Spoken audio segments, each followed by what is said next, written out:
حضرت انس روایت کرتے ہیں قال نعم نبی صلی اللہ علیہ وسلم زیدن و جعفرن و ابن رواحہ للناس قبل ان یاتیہم خبرہم۔ جنگ موطا پر حضرت نبی رحمت صلی اللہ علیہ وسلم نے صحابہ کو روانہ کیا۔ یہ 8 ہجری کو جنگ ہوئی ہے۔ مسلمانوں کی تعداد صرف 3000 اور ہرکل کے سپاہیوں کی تعداد 1 لاکھ۔ 3000 1 لاکھ کے مقابلے میں آئے۔ شام میں یہ جنگ گمسان کی لڑی جا رہی ہے۔ جنگ وہاں ہو رہی ہے اور حضور ہیں مدینے میں، اور آقا کریم یہاں بیٹھ کے جنگ کے واقعات سنا رہے ہیں، جنگ کے واقعات سنا رہے ہیں۔ تو حضور نے ارشاد فرمایا کہ اخذ الرایۃ زید فاصیب، فرمایا جھنڈا اب حضرت زید نے پکڑ لیا، جھنڈا لشکر اسلام کا حضرت زید نے پکڑا ہے۔ پھر فرمایا کہ وہ شہید کر دیے گئے۔ ثم اخذ ابن رواحہ فاصیب، پھر فرمایا عبداللہ ابن رواحہ نے پکڑا جھنڈا، پھر فرمایا وہ بھی شہید کر دیے گئے۔ وعیناہ تذرفان، حضور یہ بیان کرتے جا رہے تھے اور آنکھوں سے آنسو ٹپک رہے۔ پھر اس کے بعد حضور نے فرمایا حتی اخذ الرایۃ سیف من سیوف اللہ، یعنی خالد ابن الولید، فرمایا اب اللہ کی تلواروں میں سے ایک تلوار خالد بن ولید نے پکڑ لیا ہے۔ حتی فتح اللہ علیہم، یہاں تک کہ اللہ تعالیٰ نے ان کو فتح عطا فرمایا۔ بیٹھے مدینے میں ہیں، نظر کہاں ہے؟ جہاں موتا کی جنگ ہو رہی ہے، یہ شام کے علاقے میں واقعہ ہے۔ حضرت خالد بن ولید کے ہاتھ پر اللہ تعالیٰ نے اسلام کو فتح دی، اور 3000 مجاہدوں نے 1 لاکھ کے دانت کٹے کر کے رکھ دیے۔ اور حضرت خالد بن ولید کو سیف اللہ اسی موقع پہ کہا گیا۔ آپ نے کافروں پر اس جنگ میں 8 تلواریں توڑی تھیں۔ تلوار توڑنا عرب میں بہادری کی علامت ہے۔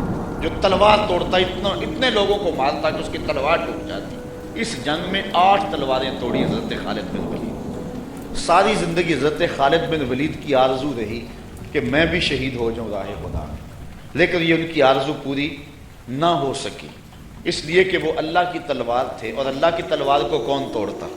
اس لیے حضرت خالد بن ولید رضی اللہ تعالیٰ عنہ ساری زندگی جو ہے وہ کسی جنگ کے اندر بھی نامراد نہیں ہوئے اور ناکام نہیں ہوئے۔ ایک موقع پر جبیلہ بن اہم کے مقابلے میں حضرت خالد بن ولید تھے، اس معاملے میں مسلمانوں کی پسپائی ہوئی۔ حضرت خالد بن ولید کو حضرت رافع بن عمر تائی نے کہا کہ اب ہماری قضا آ گئی۔ ان کا ایک افسر انہوں نے مارا اور انہوں نے یک بارگی حملہ کر دیا۔ مسلمانوں کی تعداد تھوڑی تھی۔ حضرت رافع بن عمر تائی نے کہا کہ اب ہماری موت آ گئی، اب ہماری قضا آ گئی۔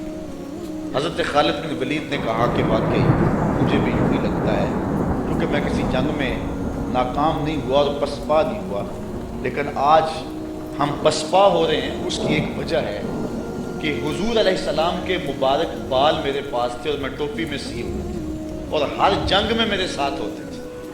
آج میں ٹوپی گھر بھول آیا، اور یہ مصیبت جو ہمارے اوپر پڑی ہے اس لیے کہ میرے پاس آج وہ حضور علیہ السلام کے معجز نما بال جو ہیں آج وہ موجود نہیں ہیں۔ لیکن بندہ مٹ نہ جائے آقا پہ تو وہ بندہ بے خبر ہو جو غلاموں سے وہ آقا کیا ہے۔ دور طیبہ سے جب بھی میں تڑپا کبھی، ان کو حالات کی سب خبر ہو گئی۔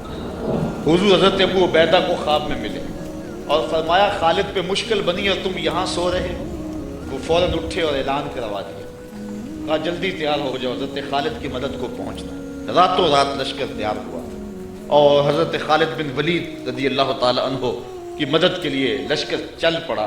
انہوں نے دیکھا کہ ایک نقاب پوش سوار ہے جو لشکر سے ہٹ کر کے چل رہا ہے۔ امیر لشکر نے کہا کہ ذرا اس شخص کو دیکھو، یہ کون ہے، کوئی جاسوس نہ ہو۔ جب مجاہد اس کے پاس گئے، اس نے کہا کہ پیچھے ہٹ جاؤ، میں کوئی غیر نہیں ہوں، میں حضرت خالد بن ولید کی بیوی ہوں۔ جب حضرت ابو عبیدہ نے اعلان کروایا نا کہ تیار ہو جاؤ کہ خالد پہ مشکل آ گئی ہے، تو میں نے سوچا کہ اللہ کے شیر پہ کبھی مشکل آئی تو تھی نہیں، یہ کیا ہو گیا؟ تو میں نے غور کیا تو ان کی ٹوپی گھر رہ گئی تھی، تو میں نے ٹوپی لی، میں ان کو ٹوپی دینے جا رہی۔ لشکر کے ساتھ ساتھ حضرت خالد بن ولید کی اہلیہ بھی چلتی رہی۔ حضرت خالد بن ولید ادھر محاذ پہ ڈٹے ہوئے، اچانک حضرت خالد بن ولید کیا دیکھتے ہیں کہ ایک جانب سے اللہ اکبر کی آواز آئی، اور 5-6 مجاہد ہیں جو دشمن کے لشکر کو پیچھے دھکیل رہے ہیں، اور اس میں ایک نقاب پوش مجاہد، حضرت خالد بن ولید نے گھوڑے کو ایڑ لگائی اور جا کے اس کے قریب کھڑے ہو گئے، کہا جوان مجاہد تو کون ہے کہ لشکر کے جو ہے پشتے کاٹ رہا ہے؟ اس نے تھوڑا سا نقاب سرکا کے کہا آنا زوجتو کا ام تمیم، میں تمہاری بیوی ام تمیم ہوں، اور تم حضور کے بالوں والی ٹوپی بھول آئے تھے، میں وہ تمہیں دینے آئی ہوں۔ تو انہوں نے وہ ٹوپی ان کو پیش کی تو اللہ نے اسی دن حضرت خالد بن ولید کو فتح عطا فرمائی۔ یہ حضور علیہ الصلوۃ والسلام کے منہ مبارک کا